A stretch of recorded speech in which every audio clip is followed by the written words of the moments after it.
नमस्कार, स्वागत है आपका हरियाणा न्यूज में। आपके साथ मैं हूं रेणु कैलाश और आज बात करेंगे बेभरोसे अन्नदाता की।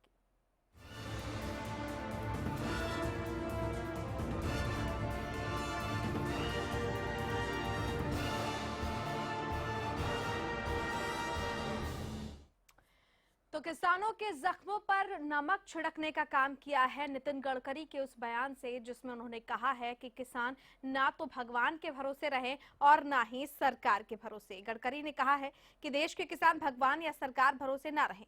किसानों को खुद ही अपनी जिम्मेदारी लेनी चाहिए, जिससे कि वो सुधार कर सके। किसानों को अपने जीवन में सुधार के लिए खुद ही पहल करनी होगी। नवीनतम प्रौद्योगिकी अपनाकर अपना जीवन आप खुद बदल सकते हैं, ये कहना है नितिन गडकरी का। लेकिन नितिन गडकरी का यह बयान ऐसे समय पर आया है जब देश में फसलों की बर्बादी के बाद किसान आत्महत्या कर रहे हैं। हालांकि अब गडकरी अपने बयान पर सफाई दे रहे हैं कि जिस तरह उनके बयान को समझा गया, उनका अर्थ वैसा नहीं था। कांग्रेस नेता दिग्विजय सिंह ने कटाक्ष किया कि क्या किसानों को उनके भरोसे रहना चाहिए। मोदी सरकार के अगर मंत्रियों की बात करते हैं तो एक तरफ जहां गृह मंत्री राजनाथ सिंह ये अपील कर रहे हैं कि देश के किसान आत्महत्या न करें, वहीं कृषि मंत्री राधा मोहन सिंह को पता ही नहीं है कि कितने किसानों ने खुदकुशी की है। नितिन गडकरी इस तरह का बयान दे रहे हैं। सुनते हैं कि क्या कुछ अपने बयान में कहा है नितिन गडकरी ने। मेरा ये मत है कि आज की स्थिति में जो तंत्रज्ञान है, ऑर्गेनिक फार्मिंग है, पर एकड़ प्रोडक्शन बढ़ाना है, ये काम अगर करना है तो किसानों को भी कुछ इनिशिएटिव लेने पड़ेंगे। एक किसान के यहाँ एक फसल है, 30 क्विंटल गेहूं होता है, दूसरे के यहाँ 3 क्विंटल होता है। तो क्यों होता है? तो इसके लिए हम प्रशिक्षण करें, ज्ञान जो कौन सा है, नई टेक्नोलॉजी को समझे और काम करें। इसका मतलब ये नहीं है कि सरकार कुछ करेगा नहीं, सरकार पूरी तरह से करेगा, पर सरकार के साथ साथ निश्चित रूप से किसानों ने भी इसमें इनिशिएटिव लेकर नया प्रशिक्षण और टेक्नोलॉजी को आत्मसात करके इस सभी सरकारी योजना का उपयोग करना चाहिए और ये बहुत आवश्यक है। आखिर कितनी भी योजनाएं अच्छी हुई और किसान के लेवल पर अगर उसका इम्प्लीमेंटेशन ठीक प्रकार से नहीं होगा तो इसके परिणाम नहीं निकल सकते। इस बात का ऐसे भी मतलब निकाला जा रहा है कि सरकार को वो जिसको जो गैर जिम्मेदार करना है उसके लिए मुझे कुछ कहना। तो आपने सुना कि नितिन गडकरी ने अपने बयान में क्या कहा। सफाई भी देते वो नजर आए कि उनके कहने का मतलब ये नहीं था। उनके कहने का मतलब ये था कि किसान नई टेक्नोलॉजी से रूबरू हो। एक ऐसा देश, एक ऐसी जगह जहां पर किसान अपनी फसलों की सही कीमत तक नहीं पा सकता, मुआवजा उसको नहीं मिलता, वो टेक्नोलॉजी की सीख क्या लेगा, कैसे लेगा? अपने आप में एक अहम सवाल, जिस सरकार की जिम्मेदारी होती है, जिसके कंधों पर यह अहम जिम्मेदारी है कि वो किसानों को कम से कम उनकी जो बुनियादी जरूरतें हैं वो मुहैया कराए। जब सरकार उसमें भी विफल रह रही है तो ऐसे में नितिन गडकरी के इस बयान का क्या अर्थ निकाला जाए? क्या बीजेपी सरकार ने जो वायदे किए थे वो महज चुनावी वायदे थे? एक तरफ नितिन गडकरी ये बयान दे रहे हैं तो वहीं कृषि राज्य मंत्री संजीव बालियान का एक बयान भी सामने आया, जिसमें वो कृषि राज्य मंत्री संजीव बालियान ने ये कहा था एक सभा के दौरान कि यहाँ पर जो भी किसान हैं वो अपनी औकात पर रहे। एक सभा में उन्होंने किसानों के खिलाफ इस तरह का बयान दिया कि वो किसानों को कुछ नहीं समझते हैं। तो ऐसे में सरकार के ये जो तमाम मंत्री हैं, सरकार के खिलाफ जिस तरीके का आक्रोश पनप रहा है उसमें घी डालने का काम कर रहे हैं। सरकार एक तरफ किसानों के साथ हमदर्दी जताती है तो वहीं दूसरी तरफ सरकार के कुछ मंत्री इस तरह का बयान देकर सरकार को और मुश्किल में डाल सकते हैं। सवाल बहुत सारे अहम है कि बर्बादी के कगार पर जो किसान खड़े हैं, क्या वो जैविक खेती कर पाने में सक्षम हैं? क्यों आखिरकार इतने सारे वायदे सरकार की तरफ से किए गए कि अच्छे दिन आएंगे, किसानों को बेहतर जिंदगी प्रदान की जाएगी, लेकिन जो बुनियादी जरूरतें ही हैं वो पूरी नहीं हो पा रही है। किसान आत्महत्या तक करने को मजबूर है, तो आखिरकार वो किसके भरोसे रहे? जबकि अब नितिन गडकरी ना तो भगवान और ना ही सरकार, दोनों के भरोसे रहने से मना कर रहे हैं। यानी पूरे तरीके से किसान को भ्रमित कर देने वाला ये बयान। भारतीय किसान यूनियन से हमारे साथ शमशेर दहिया फोन लाइन पर जुड़ चुके हैं। शमशेर जी, बहुत स्वागत है आपका हरियाणा न्यूज में। शमशेर जी, आप हमें सुन पा रहे हैं? शमशेर जी, आप तक हमारी आवाज पहुंच रही है क्या? चलिए, लगता है कि अभी संपर्क नहीं हो पाया। लेकिन क्या किसानों के मुद्दों पर पल्ला झाड़ना चाहती है सरकार? सोच बदलकर क्या किसानों की स्थिति सरकार बदल पाएगी? बीजेपी नेता रमन मलिक हमारे साथ फोन लाइन पर जुड़ चुके हैं। रमन जी, बहुत स्वागत है आपका हरियाणा न्यूज में।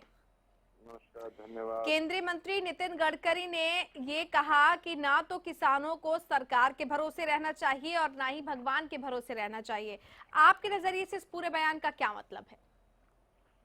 इस पूरे बयान का एक ही मतलब है जो हम स्पष्ट रूप से हमारी पार्टी के सारे नेता, हमारी पार्टी के सारे प्रवक्ता, हमारी हाँ। पार्टी के सारे लीडर बोलते आए हैं कि हमारा वचन है कि हम हर किसान को आत्मनिर्भर बना देंगे। हाँ। हम उसको तकनीकी रूप से उसको कृषि का इंफ्रास्ट्रक्चर देके, टेक्नोलॉजी देके, उनके बच्चों को पढ़ाई देके, उनके पास बिजली पहुंचा के, उनके पास लेटेस्ट टेक्नोलॉजी पहुंचा के उनको इतना सुदृढ़ कर देंगे कि दोबारा उनको ये 60 साल में जो उनके साथ खेल करा गया है, जिसमें उन्हें निर्भर बना दिया गया है, कभी तो इंसान के और कभी भगवान के, हम ये सारा प्रकरण जो बनाया हुआ है वोट बैंक की पॉलिटिक्स करने वालों ने, हम उसको तोड़ के उनको इस धरती का, इस देश का भाग्य विधाता जो वो हैं उनको उनकी जगह देंगे।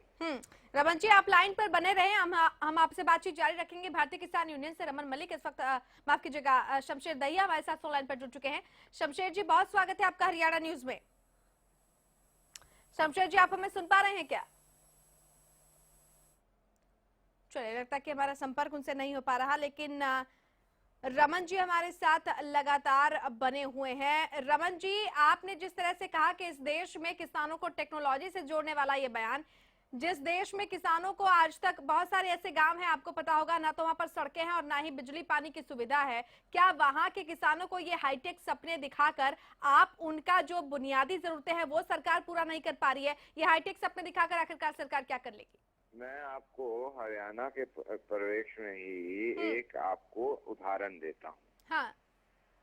पिछली सरकार ने पिछले साल जो प्रॉब्लम हुई थी किसानी में, खेती में, उसका मुआवजा इलेक्शंस होने तक नहीं रिलीज करा था। हाँ। उसके बाद उसने तकनीकी गलतियां करी। हमने आके सबसे पहला काम ये करा कि वो सारी चीजों को दूर करते हुए वो मुआवजा रिलीज कराया। उसके बाद हमने एक और कमिटमेंट दी हमारे मुख्यमंत्री जी के द्वारा कि जी 15 मई तक कोशिश ये रहेगी कि 100% मुआवजा दे दिया जाए। हमारे प्रधानमंत्री ने ऑलरेडी जो NDRF का, नेशनल डिजास्टर रिलीफ फंड से जो मुआवजा जाता है उसके जो प्रावधान है, एक तो वो भी किसान हितैषी कर दिए और ऊपर से उस मुआवजे को भी बढ़ा दिया, उसमें परसेंटेज भी कर दी। एक और चीज जो हमने करी वो ये करी कि हमने जो वर्ल्ड हेल्थ ऑर्गेनाइजेशन है वो कहता है कि ह्यूमन कंजम्पशन के लिए मैक्सिमम जो मॉइस्चराइज्ड ग्रेन होता है, ग्रेन में मॉइस्चर होना चाहिए, वो 14% है। हमने एक कलम से ये फैसला करके दे दिया कि प्रोक्योरमेंट में 14% तक जो भी दाना है वो दाना दाना उठा लीजिए। तो पहले जो मानक था वो 6 से 7% था। चलिए रमन जी, हम लौटेंगे आपके पास। इस पर हम कृष्णमूर्ति हुड्डा जी की भी प्रतिक्रिया ले लेते हैं। हमारे साथ कांग्रेस नेता जुड़ चुके हैं।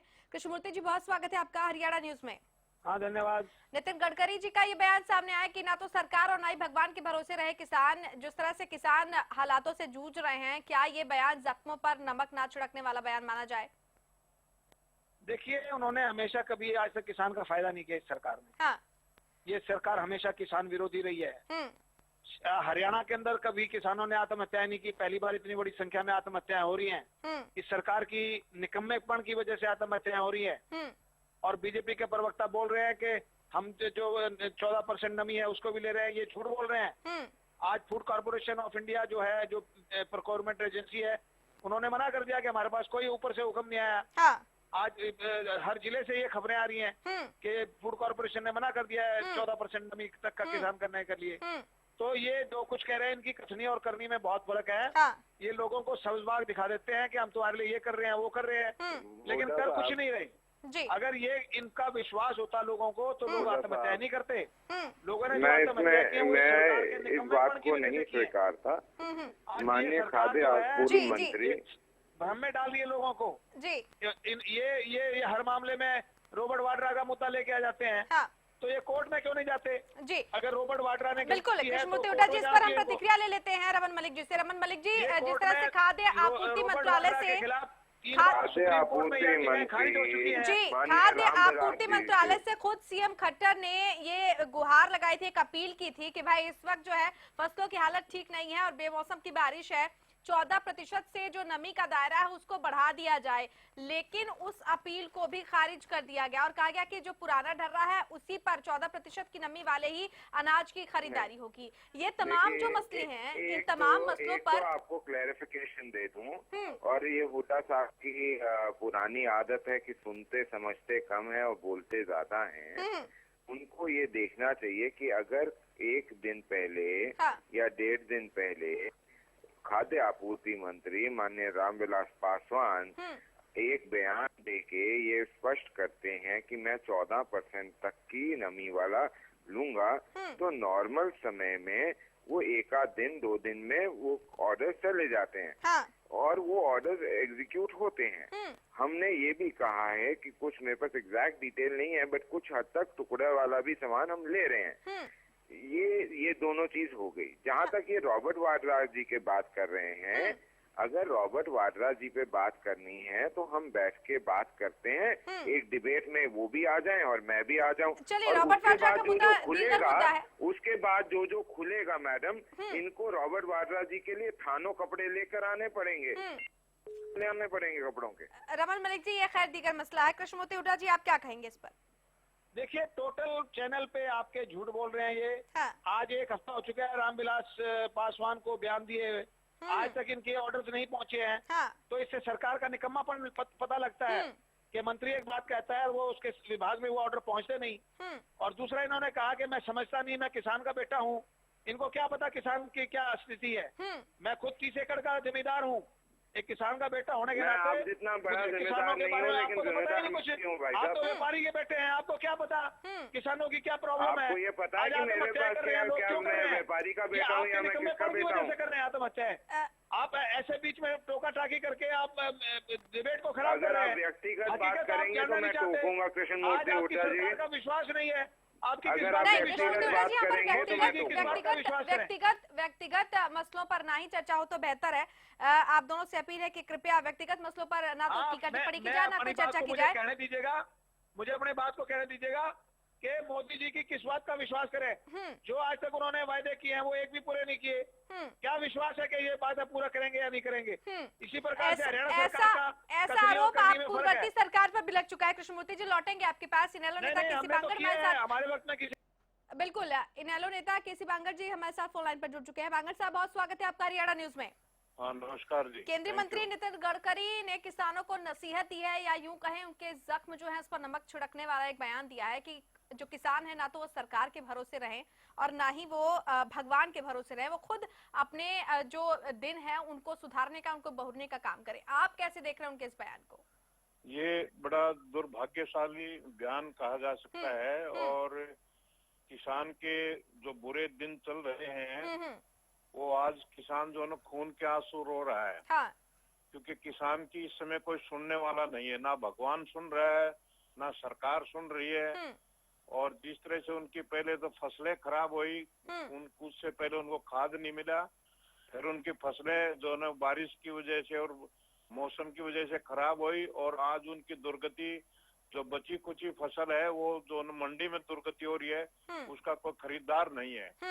तो चारों तरफ से जो किसान को आज मार पड़ रही है, तो सरकार की ये जिम्मेवारी बनती है कि वो किसान की सुध ले और किसान को मदद करने के लिए आगे आए। लेकिन आज ना गिरदावरी हो रही है, ना किसान की फसल खरीदी जा रही है। चारों तरफ से किसान जो ने दबाव में है और हाहाकार मचा हुआ। इसी का एक कारण है कि आज जो ने सुसाइड बढ़ते जा रहे हैं किसान के। बिल्कुल बिल्कुल, लेकिन यहाँ पर सवाल ये भी उठ रहा है कि जिस तरह से अपने बयान से नितिन गडकरी जो है वो पलट गए हैं, उनका ये कहना है कि उनके बयान का गलत अर्थ निकाला गया। तमाम सवाल जहन में है, लेकिन वक्त एक छोटे से ब्रेक। आप तीनों खास मेहमानों से अपील करना चाहूंगे, कृपया आप लाइन पर बने रहें। वक्त एक छोटे से ब्रेक का, जल्द लौट रहे हैं।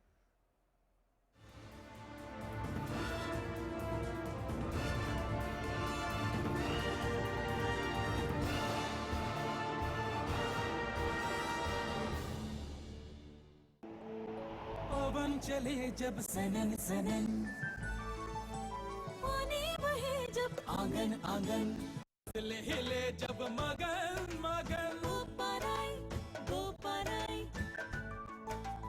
गोपराई मोटर स्टार्टर अब मोटर स्टार्ट करे चुटकी में। The wait for global education in Sirsa is finally over. MDLR Group presents MDK International School, a new landmark of world-class education in the green belt of Sirsa.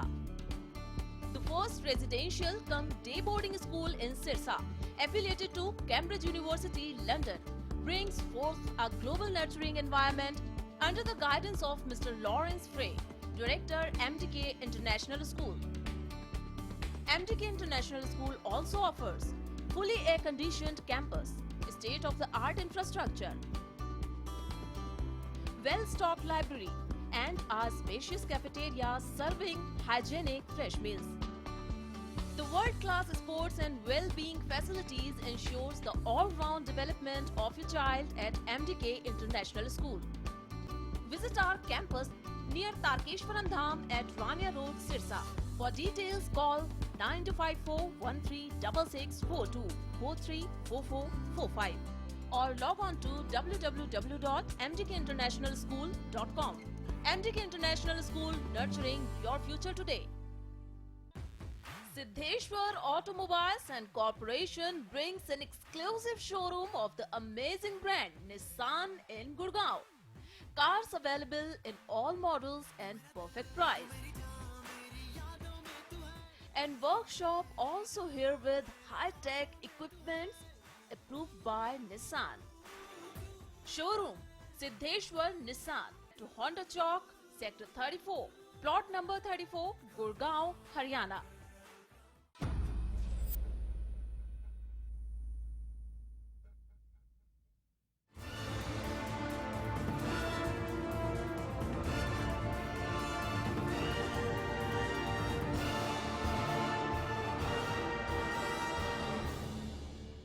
Break के बाद एक बार फिर आपका स्वागत है। केंद्रीय मंत्री नितिन गडकरी का ये बयान कि सरकार और भगवान के भरोसे ना रहे किसान बल्कि खुद अपनी हालात सुधारने की कोशिश करे, कई सवालों को जन्म दे दिया है। क्या ऐसे ही आएंगे वाकई किसानों के अच्छे दिन? क्या किसानों के मुद्दों पर अब सरकार पल्ला झाड़ना चाहती है? हालांकि इस बयान से पलटी भी मारी है नितिन गडकरी ने। सफाई में ये कहा है कि उनके बयान का अर्थ उल्टा लिया गया, लेकिन सवाल यह कि क्या किसानों के साथ सरकार का ये भद्दा मजाक है? क्योंकि ये वही बीजेपी है जिसने चुनाव के पहले किसानों को बड़े बड़े सपने दिखाए थे कि उनके अच्छे दिन आएंगे, लेकिन जिस तरह से उनके मंत्रियों का ये बयान सामने आ रहा है, यकीनन ये आक्रोश पैदा करने वाला बयान है। कांग्रेस नेता कृष्णमूर्ति हुड्डा हमारे साथ फोन लाइन पर जुड़े हुए हैं। कृष्णमूर्ति जी, आपको लगता है अपने वादों से ये सरकार पलट रही है और क्या ऐसे ही आएंगे वाकई किसानों के अच्छे दिन? देखिए, इस सरकार के रहते किसानों के अच्छे दिन कभी नहीं आएंगे। इन्होंने लोगों को झूठे वायदे किए थे। लोगों को कहा था कि हम हर मोदी जी हर रैली में कहते थे कि 15 से 20 लाख रुपए मिलेगा। हाँ। और जब 15 से 20 लाख रुपए मिल जाता हर आदमी को तो निश्चित तौर पर हर आदमी के दिन अच्छे आते, और किसानों के दिन तो कभी भी अच्छे नहीं आएंगे इस सरकार के रहते रहते। ये सरकार तो किसानों की कहीं से भी नहीं है। ये तो खैर दीगर मसला है कृष्णमूर्ति जी, किसी भी सरकार में किसानों के अच्छे दिन नहीं आए। हमारे वक्त में किसान खुश थे। आपकी जो सरकार थी उसमें भी देश भर में किसानों ने आत्महत्या की, वो खैर दीगर मसला है। हमारी सरकार में हरियाणा में एक आत्महत्या नहीं हुई है, रिकॉर्ड की बात है। मैं देश की बात नहीं करूंगा, मैं हरियाणा का प्रवक्ता हूँ, हरियाणा की बात करूंगा। एक किसान का एक किस्सा बता दीजिएगा कहीं एक भी किसान ने आत्महत्या की हो। चलिए कृष्णमूर्ति जी, किसान धरती पुत्र सिर्फ एक प्रदेश का नहीं होता, कमोबेश पूरे प्रदेश का अन्न उपजाता है प्रदेश में और वो पूरे देश भर के लोगों का पेट भरने का काम करती है। चलिए लौटेंगे आपके पास। रमन मलिक जी अब अपने बयान से पलट चुके हैं। नितिन गडकरी कह रहे हैं कि उनके बयान का उल्टा अर्थ लिया गया, लेकिन कृषि मंत्री राधा मोहन सिंह को पता नहीं कि इस देश में कितने किसानों ने खुदकुशी की। संजीव बालियान का बयान भी आपने सुना, किस तरीके से वो किसानों को उनकी औकात दिखा रहे हैं। जो इस तरह के बयान है, आखिर कहां कहां सरकार जो है वो सफाई देगी और कहां कहां पर आप ये कहेंगे कि सरकार जो है किसानों के साथ स्टैंड कर रही है? ये उनके साथ एक भद्दा मजाक है और नहीं क्या? जो आपने मेरे को मौका दिया वापस जवाब देने का, मैं 3-4-5 जो चीजें बोली गई जवाब देना चाहूंगा। सबसे पहले व्यक्तिगत बयान जिस प्रकार से कृष्णमूर्ति हुड्डा जी देते हैं उनको उसी भाषा में वापस देने की क्षमता रखता हूँ, लेकिन मैं उनकी तरह अभद्र और व्यक्ति नहीं हूँ। उन्होंने उनके पास शेखर की जिम्मेदारी है, बहुत बड़े लोग हैं वो मेरे पिताजी क्या करते थे और कैसे थे उनको इस पर नहीं है और वो टिप्पणी करे ये मैं बर्दाश्त नहीं करूंगा और किसी के माँ बाप के ऊपर जाना दिखाता है आपने उनको क्या शिक्षा दी है। जहाँ तक बात आती है जिस सवाल पे आपने कहा था, मैंने शुरू में भी यही बोला था, इंसान और भगवान के ऊपर नहीं देखे किसान, इसका सिर्फ एक ही औचित्य था जो बोला गया था कि ना मैं किसान जो है, मेरे जैसा छोटा किसान जो है, मेरे पास भी जमीन है, मेरी भी किसानी है, मेरे जैसा छोटा किसान ना भगवान को देखे कि भगवान के भरोसे बैठूं मैं, ना मैं इंसान के भरोसे बैठूं कि मेरे को सरकार कुछ दे देगी, मेरे अंदर वो शक्ति आए, मेरे अंदर वो शक्ति आए कहाँ से? भूखे पेट क्या रमन मलिक जी दिमाग में नए सोच आते हैं और क्या सिर्फ सोच के सहारे इन परिस्थितियों को बदला जा सकता है क्या? अब मेरे को एक चीज बताइए, सरकार ने ये कहा कि जिसकी 25 से 50% की है उसको 6 महीने का माफ कर दिया और अगले 6 महीने का 50% बिजली का बिल लगेगा, ये हम कर चुके हैं। जिसकी 50% से ऊपर है उसको हम पिछले 6 महीने और अगले 6 महीने का टुकड़ी माफ कर चुके हैं। जहाँ तक लोन की बात है, जो कृषि पे लोन होता है वो एक मीडियम स्मॉल टर्म लोन होता है, उसको हमने कन्वर्ट करके और जो आरबीआई कह दिया वो करने को। चलिए रमन मलिक जी लौटेंगे आपके पास, केसी बांगर साहब के पास चलते हैं। किसानों को जैविक खेती करने की नसीहत बांगर साहब केंद्रीय मंत्री नितिन गडकरी कह रहे हैं और उसके दलील में तमाम तरह की बातें भी रमन मलिक जी कह रहे हैं, लेकिन सवाल यह कि परंपरागत खेती में ही जब सब कुछ चौपट हो चुका है, बर्बाद हो चुका है, तो आखिर किसान जैविक खेती कैसे करेंगे? मुझे लगता है कि इन लोगों को जैविक खेती का मीनिंग नहीं पता, जैविक खेती क्या होती है। जैविक खेती भी खेत में ही होगी और अगर मौसम की मार पड़ेगी तो वो परंपरागत खेती के ऊपर भी पड़ेगी, जैविक खेती के ऊपर भी पड़ेगी। जैविक खेती में केवल यूरिया की जगह आपको ऑर्गेनिक फर्टिलाइजर डालना है, केवल इतना ही अंतर है, उसी को आप जैविक खेती कहते हैं। अगर इनकी जैविक खेती की परिभाषा कोई और है तो मुझे नहीं पता क्या परिभाषा देना चाहते हैं। क्या जैविक खेती से भगवान भरोसे या मौसम के भरोसे जो फसल है, क्या वो जैविक खेती करने से फसल बच जाएगी, उस पर मौसम की मार नहीं पड़ेगी?